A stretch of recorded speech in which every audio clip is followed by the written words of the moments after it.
Hi guys, it's your girl Rachel and I'm back at it again with more information about being an immigrant here in Canada. First and foremost, gusto ko magpasalamat sa lahat ng mga supportive messages and questions that have come my way since I started my vlog. In those 3 years, na-realize ko na wala talagang tatalo sa quality of life that you can get from this country. Canada is just well known for its modernity, nature, and diversity, and it's no wonder why thousands of people flock from all parts of the world to get here. But with its beauty, it comes with a hefty price. And with that, today's topic is all about money. So, susubukan natin i-break down yung costs of living here in Vancouver. Bago natin simulan yung video, let's first establish our scope. Unang-una, I'll only talk about the expenses of single people. And the reason for that is I came to Canada alone, and so most of my expenses have only been for one. Second scope is I'll only talk about the expenses that you'll incur here in Vancouver. While it's true that some cities may cost more or less to live in, Vancouver is actually a good benchmark considering that it's one of the most expensive cities in all of Canada. Basically, if alam mo yung cost of living here in Vancouver and you're somewhat comfortable with the price, then mas magiging okay ka rin to live anywhere else here in Canada. Third scope is establishing a fixed period. So for this video, I'm just going to talk about the expenses for the month. Lastly, because the cost of living is such a big topic, I decided to break it down in segments to make the information more digestible. So the focus for this video is all about food. Let's start with grocery bills. It depends on what you eat, how much you eat, and also where you shop. I usually do my groceries at the superstore, so ito yung equivalent ng SM supermarket back home. And I like it because most of the items they sell are not too much nor too little for my needs. This is compared to Costco, which most people have been suggesting me to shop at because you get more items for less. But the reason why I'd postpone that because I'm just a one-man show and Costco tends to sell items in bulk. And to me, that doesn't seem practical because I don't want to be getting more than what I actually need. But anyway, let's just focus on the price. On average, you'll spend at least $400 on groceries here for the month. And I know na parang, wow, Rachel, parang ang mahal naman ang price. But let's see. Tingnan natin yung prices of the common items that I usually get there. I'll go by this really fast because I just want to give you guys an idea of like magkano yung items dito in Vancouver. So first is produce. Banana is $1.68, lemon is $5.98, apples is $4.37, broccoli crown is $2.08. For spices, we got kosher salt for $4.98, black peppercorn for $2.98, brown sugar for $2.98. For dairy products, we have milk. I love my milk. It costs $4.48. Cereal for a box of 2 is $6, and bread here costs $3. Protein for salmon, it costs $25. Ground beef costs $7. Pork costs $5, and chicken breast costs $17.98. And hygiene, tampons cost $10.48. Deodorant costs $4.98. Shampoo costs $4.98, and also body wash at $4.98.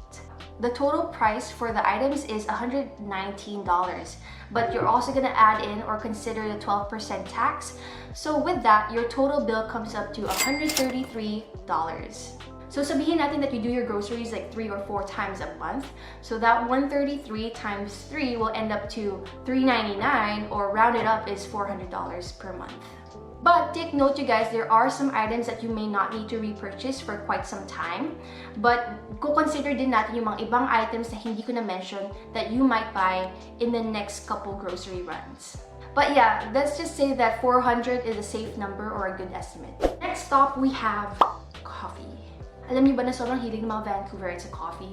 Like every time I'm going to work or I'm at the bus or I'm at the train, there's always going to be that one person holding the ever-familiar Starbucks cup. Vancouverites like to splurge on coffee because it's already considered a part of their daily routine. Now let's say you drink coffee once a day or like every day. A cup of hot brewed coffee from Starbucks on average will cost you a little over $2 per drink. So in a month, that's $60. Pero there's gonna be some days na magsasawa ka to just like hot brewed coffee and you'll want to upgrade to a handcrafted drink. In Starbucks, they offer that for $6. So let's say you drink it once a week.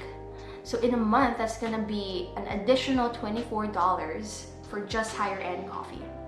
Now, if you're OG like me, that's like 3-in-1 styles yung timpla and you prefer to make your own coffee, each drink will only cost you 20 cents. And wow, like kitang-kita mo talaga yung difference because in a month, you're only actually spending a little under $7 to make your own coffee. Of course, it's not the best coffee, but of course, I'm not really particular with that. I mean, I could care less. Next topic is all about eating out. Now, of course, kapag estudyante ka or nag-work ka, hindi practical na magluto every day. Kaya there's gonna be some days na mapapakain ka talaga sa labas. And it's also very convenient kasi hindi ka na magsasaing, hindi ka na magluluto, and hindi ka na maghuhugas ng pinggan. And like, that's the dream, right? No, estudyante pa ako, like 80% of the time I'm always like outside of the house, and then I only come home to actually rest. I lived off of Subway sandwiches, Denier shawarmas, and like the Tim Hortons like grilled chicken wraps. Like that was my life. Fortunately, hindi naman expensive mag-dine out, and to my advantage, since the portion was big for me, tonight's dinner was also tomorrow's lunch. You can expect to pay $10 or less for fast food meals. So let's say that you eat out 3 times a week and most of the times you're cooking at home. In a month, that's $140 with tax included. Now, of course, nakakasawa din mag-fast food meals, and of course, you don't want to upset your tummy too. So you're gonna be aiming for some mid-range restaurants, which costs around $15 to $18 per meal. So let's say you eat in that type of restaurant for like once a week. That's gonna be an additional $70 to your food bill. And we have the top tier type of eating, which is like fine class dining. There's gonna be nights where you decide to treat yourself and a friend, or maybe go on a special date, like who knows.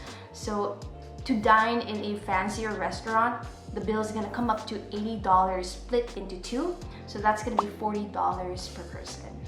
Yes, parang mahal tingnan ng $40 for one, but to locals, that's deemed reasonable. Also take note, you guys, that whenever you're dining out, tipping is expected. So it usually starts off at 10%, and then there's 15%, and then 20%. You can also customize the amount that you want to tip, but my main point here is it's expected. Next, I'm going to talk about the other food prices that you may want to know. Number 1, kapag nasa Canada ka na, you have to try their poutine. Poutine is a famous Canadian dish that includes French fries and cheese curds topped with gravy. Actually, nung una ko narinig about this, I was like, what? Gravy on French fries? Like, no. I'm sticking with my usual ketchup and fries. But of course, I decided to try it out because that's famous in their country. And guys, like, when I did, like, sobrang sarap. If you do plan to come to Canada and you want to try out their poutine, a plate of it costs around $8 to $14 per serving. Another Canadian thing that you should try out, especially for the summer, is their Timmy's Ice Cap. Alam ko na meron ng Tim Hortons sa Pilipinas, but I don't know if they actually have the Timmy's Ice Cap option on their menu. So definitely, if you're here, you should check it out. The Timmy's Ice Cap is basically blended frozen coffee with cream. It's a good and cheaper alternative to my usual Frappuccino from Starbucks because it only costs $2.99 for a medium-sized drink. Not including tax, but it's just gonna cost you less than $4 per drink. Last is my favorite ice cream, and it's so good because I always get this when I'm walking outside, and it's the ice cream from Rain or Shine.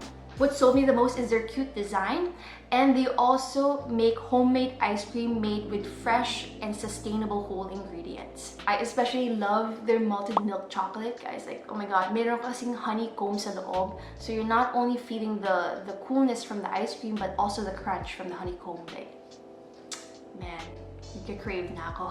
But yeah, for that ice cream, that costs $7. So now comes the fun part. Let's try to add all these expenses to see how much it adds up for the month. This way, we see how much money we spend on just food living here in Canada. Of course, mag-i-include din ako ng allowance just to compensate for special expenses. Papoop, beep, papoop. So apparently, the price comes up to $700. $700 for just food. That's like really insane. Now, don't be discouraged. Of course, madaming ways to save. And although the price is just an estimate, you can still live comfortably with less. And with that, to end this video, I'm going to share some tips on how you can save money on food. Tip number 1 is opt to make your own coffee. You're going to save so much more because you're literally just spending 20 cents per drink to make coffee yourself. Second is learn how to cook and to do meal preparation. In doing so, you're approximately saving 80% of your food bill. And I know I just discussed this, like, oh yeah, mahirap pagluto, mahirap pagsaing, mahirap paghugas ng pinggan, but you can actually lessen the preparation if you do it all in one go. So ang ginagawa ko is I marinate different proteins in different sauces, and then I store it in the fridge for the week. And then when it's time to eat it, I just pop it out, cook it, and then I'm ready to go. Another useful tip is that when you're buying groceries, make sure na meron kang listahan on hand. If you come to the grocery stores unprepared, you're gonna end up buying more items that you don't actually need, and that's gonna be a waste of money. I usually do my groceries at the end of the day when I'm low in energy or feeling tired. Kasi when I'm at the store, my mind registers like, oh man, pagod na ako. Like, let's just grab what we need and go. Also, clean your fridge. Nung ginawa ko to, na-discover ko na ang dami ko palang items na hindi pa nagagamit and it ends up going to waste.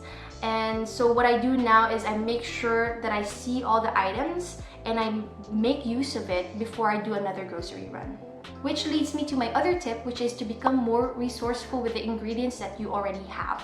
I know this because pag nagluluto ako and I'm following a recipe, there's always going to be like 1 or 2 items that are missing, and I don't think that it's practical for me to go out of my way to get it. So what I do is I just look at my pantry and I see if there's a good alternative there, and I try to make something nice out of it. And my last tip, which I know a lot of Filipinos tend to do when they're shopping, is to avoid shopping for items that are on sale. I know na nakakatempt you guys, pero bilhin mo lang siya if gagamitin mo lang talaga.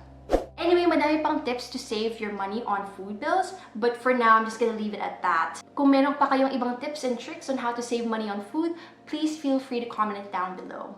Watch out for the next couple of videos where I feature other categories of expenses, such as transportation, housing, phone bills, leisure, and more.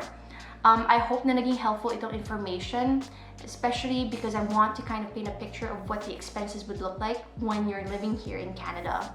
Anyway, maraming salamat for tuning in. I hope that you're all safe, and I'll see you in the next video. Cheers. Okay. Make them more. What? Oh my god.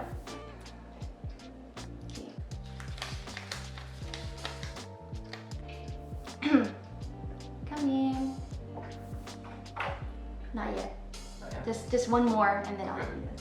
Like 10-15 minutes. Okay, thank you.